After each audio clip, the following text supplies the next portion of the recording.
আজকে মুসলিম জাতি পতনের আরেকটা দিক হচ্ছে নিজেদের পরিচয় আমরা ভুলে গেছি। আমাদের গৌরব গাথা ইতিহাস আমরা কখনো গবেষণা করি না।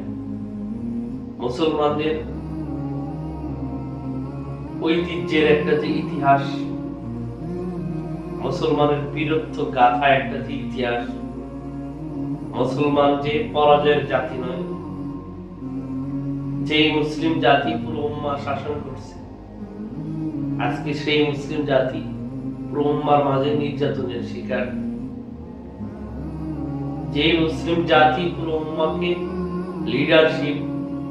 লিডারশিপ হিসাবে কাজ করেছে, সেই মুসলিম জাতি আজকে দাসে পরিণত হয়েছে। যে মুসলিম জাতি সারা বিশ্বের সাইয়েদ, সারা বিশ্বের নেতা প্রফেট মুহাম্মদ সাল্লাল্লাহু আলাইহি সাল্লাম, সারা বিশ্বের আইডিওলজি, তার আদর্শ দিয়ে পুরো বিশ্ব, তার আদর্শের মাধ্যম দিয়ে পুরো বিশ্ব আলোকিত হয়ে গিয়েছিল। সেই মুসলিম জাতি তার আদর্শ বাদ দিয়ে আজকে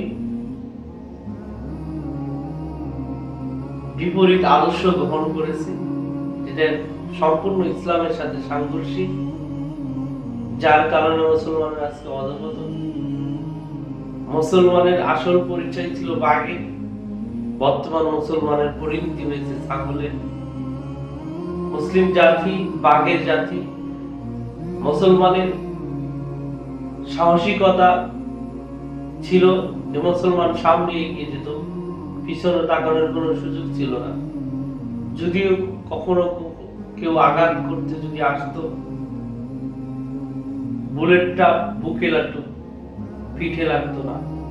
আজকে মুসলমানের পরিণতি এমন হয়েছে যে তারা আজকে পুরো ছাগলের জাতিতে পরিণত হয়েছে।